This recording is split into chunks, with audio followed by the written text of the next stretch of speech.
ጌታዬ ብለህ የምታወራው ዝም ብለህ የሆነ ሩም ውስጥ ቁጭ ብለህ ወይ ታክሲ ውስጥ እየሄድክ አለ ማለት ኤግዚስት አለ ያረጋል እግዚአብሔር ክርስቶስ እና የሆነ ኮንሲደንስ ምናምን አይደለም። የሆነ አይነት ሲቹዌሽን ላይ የሆነ ታክሲ ላይ ተለጥፎ የምታየው ጥቅሱን የጻፈው ሰውዬ ራሱ ክርስቶስ ነው የጻፈው። ገብቷል?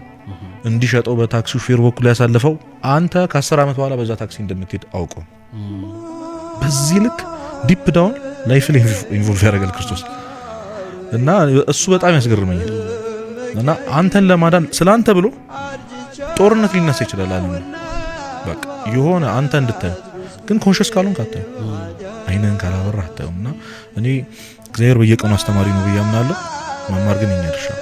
ማታ ቁጭ ብለህ ዝም ብለህ ቀንህን ብታስበው የሆነ ቦታ ላይ አለ ክርስቶስ እና አለ ኤግዚስት ያደርጋልና በዛ ህይወት እያንዳንዱ ነገር ውስጥ የማያገባው ነገር የለም ክርስቶስ አንተ ህይወት እና እሱን ኢንቮልቭ ማድረግ እግዚአብሔርን በደንብ እያወቅከው የሱን ሐሳብ እየተረዳ እንድመጣ ያደርጋልና ለአንተ ህይወት አላማ አለኝ ይላል። አሁን ይሄ መክሊትን ማግኘት ጸጋን ማግኘት ናን ይባላል። እንደውም ከሱ ይልቅ ከፐርፐዝ ይልቅ ዋናው ትልቁ ፐርፐዛችን የህይወታችን ጥሪ ቅድስና ነው። ቅዱስ ማለት ነው ልዩ ማለት የተለየ ማለት። ስለዚህ አንተ እግዚአብሔርን በህይወት ኤክስፒሪየንስ የምታደርግበት የሆነ የተለየ መንገድ አለ። እሱን ፈልገ ማግኘት ያንተ ድርሻ ነው። ኤክስፒሪየንስ የምታደርግበት ሶ ዴስቲኔሽናችን ክርስቶስ ነው። በቀላል ምሳሌ ልስጥ። የሆነ ቦታ መሄድ አለብን፣ ግን በተመሳሳይ መንገድ አይደለም ግዴታ መሄድ ያለብን። ያ ዴስቲኔሽን ክርስቶስ ነው። በዶልፊን ልትሄድ ይችላል፣ በቪኤት ልትሄድ ይችላል፣ በእግርህም ሂድ፣ በባጃጅም ሂድ፣ ግን ሂድ። ሶ ያ የምትሄድበት መንገድ አሁን ሰው እግዚአብሔርን ማወቅ የምትለው ህይወት ውስጥ ለመግባት ግዴታ መንኩስና ውስጥ መግባት ወይ በጣም የሆነ ጭምት የሆነ መንፈሳዊ ህይወት ውስጥ መግባት እንዳለበት ይሰማል።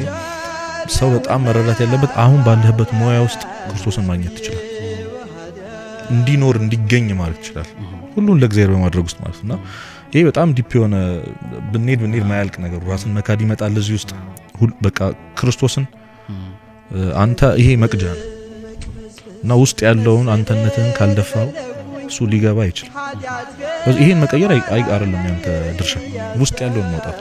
እኔነትን፣ ፍላጎትን፣ ለራስህ የነበረው ነገር ሁሉ ለእግዚአብሔር ማድረግ ኢንቴንሽን ማለት ነው።